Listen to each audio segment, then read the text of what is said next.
নমস্কার বন্ধুরা, welcome back to my channel Champa Rannaghar. আজ আমি আবারও ঢ্যাঁড়সের একটা নতুন ধরনের রেসিপি নিয়ে হাজির হয়ে গেছি, যেটি খেতে অত্যন্ত সুস্বাদু, ভাত রুটি সকলের সাথে খাওয়া যাবে। তাহলে চলুন ঝটপট দেখে নিই আমার আজকের রেসিপি। এখানে রেসিপিটি বানানোর জন্য আমি এখানে 500 গ্রাম ঢ্যাঁড়স নিয়েছি। একটু কচি কচি দেখে ঢ্যাঁড়সগুলো নিতে হবে বন্ধুরা, এখন গরমের সময়। আর ঢ্যাঁড়স কিন্তু শরীরের পক্ষে উপকারী, খেলে শরীর মন দুটোই শান্তি ঠান্ডা হয়। দেখুন ঢ্যাঁড়সগুলোকে ঠিক আমি এই রকমভাবে কেটে নিয়েছি। আর নিয়েছি এখানে দুটো মিডিয়াম সাইজের পেঁয়াজ আর একটা টমেটো।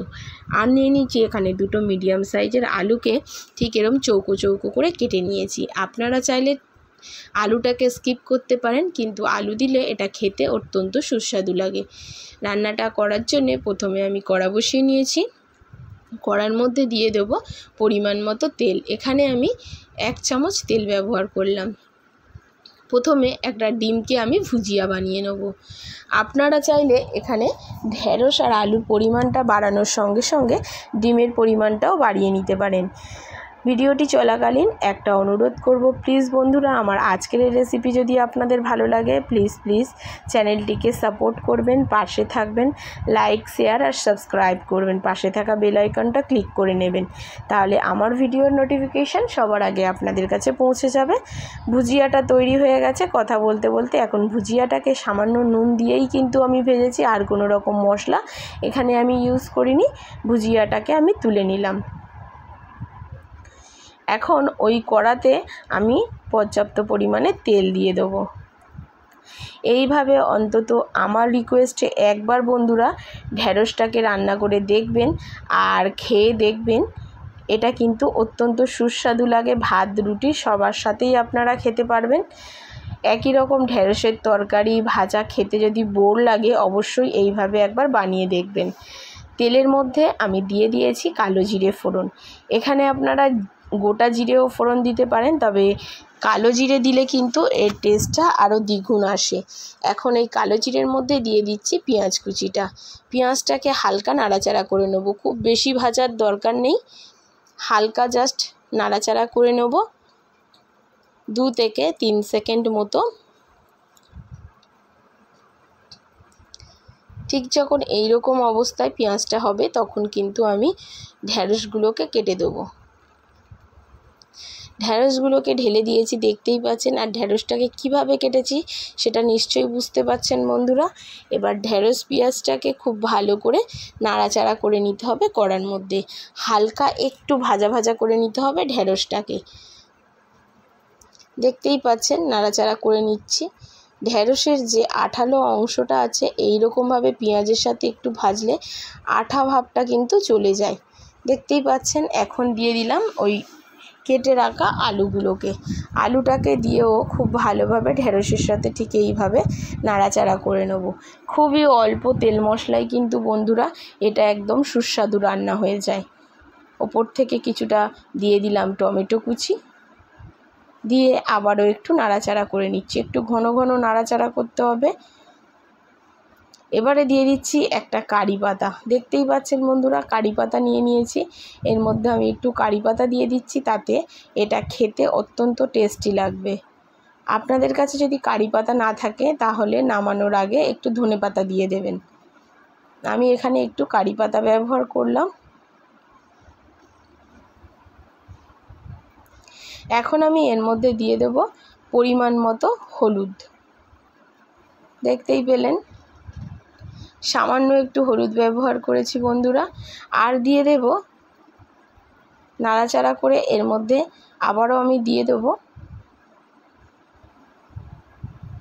কাশ্মীরি লঙ্কার গুঁড়ো আর রেড চিলি পাউডার। ঝালটা আপনারা যেরকম ঝাল খাবেন সেই অনুযায়ী লঙ্কার গুঁড়োটা এখানে অ্যাড করবেন। এবার খুব ভালো করে লঙ্কার গুঁড়োর সাথে ঢ্যাঁড়স আর আলুটাকে মিশিয়ে দিতে হবে। দেখতেই পাচ্ছেন নাড়তে নাড়তে বন্ধুরা অনেকটাই কিন্তু মজে এসেছে, নিশ্চয়ই বুঝতে পাচ্ছেন। এখন উপর দিয়ে দিচ্ছি 1 চামচ জিরা গুঁড়ো।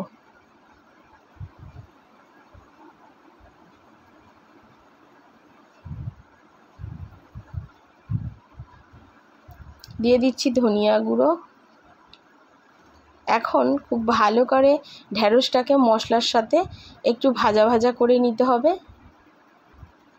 ভাজতে ভাজতে কিন্তু এরকমভাবে আলুটাও কিন্তু সিদ্ধ হয়ে যাবে আর ঢ্যাঁড়সও সিদ্ধ হয়ে যাবে।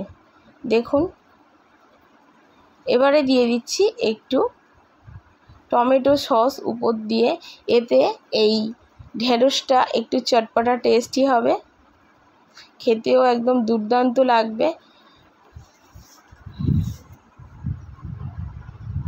এখন এটাকে নাড়াচাড়া করে আমি এটাকে কিছুক্ষণ ঢাকা চাপা দিয়ে রান্না করে নেব। ঢাকা চাপা দিয়ে রান্না করলে কিন্তু বন্ধুরা এই ঢ্যাঁড়সটা আর আলুটা খুব ভালোভাবে সিদ্ধ হয়ে যাবে। ঢাকা দেওয়ার আগে পরিমাণ মতো লবণটা অ্যাড করে দিলাম।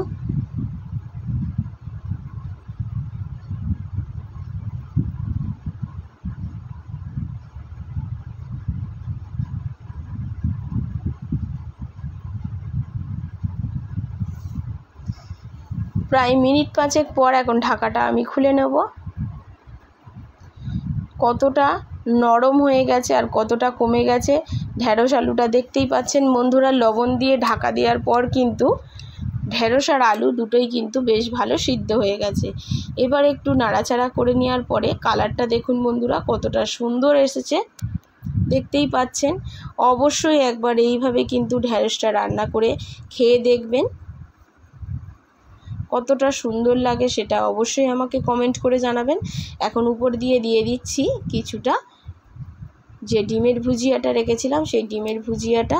আপনাদের যদি এইখানে ডিম দিতে অপছন্দ হয় তাহলে কিন্তু স্কিপ করে যাবেন। তবে বন্ধুরা আমার রিকোয়েস্টে অন্তত একবার এই ডিম দিয়ে এই ঢ্যাঁড়সের তরকারিটা রান্না করে খেয়ে দেখবেন আর আমাকে কমেন্ট করে জানাবেন কেমন হয়েছিল। আর আপনি কোথা থেকে আমার আজকের এই রেসিপিটি দেখছেন সেটাও অবশ্যই কমেন্ট করে জানাবেন, সেটা কমেন্ট করতে ভুলবেন না বন্ধুরা। দেখুন কতটা লোভনীয়, কতটা দুর্দান্ত হয়েছে। ডালের সাথে এরকম ঢ্যাঁড়স থাকলে একদম জমে যাবে। আর রুটি পরোটার সাথে তো কোনো জবাবই হবে না। এই রকম ঢ্যাঁড়স দিয়ে রুটি পরোটা খেতে কতটা সুন্দর হয়েছে দেখতেই পাচ্ছেন। আশা করি আমার আজকের এই রেসিপি আপনাদের ভালো লেগেছে। যদি ভালো লাগে অবশ্যই লাইক, শেয়ার আর কমেন্ট করতে ভুলবেন না। চ্যানেলটিকে সাবস্ক্রাইব করে চ্যানেলের পাশে থেকে যাবেন বন্ধুরা। আজ এই পর্যন্ত, আবারও দেখা হবে অন্য কোনো নতুন রেসিপির সঙ্গে। সুস্থ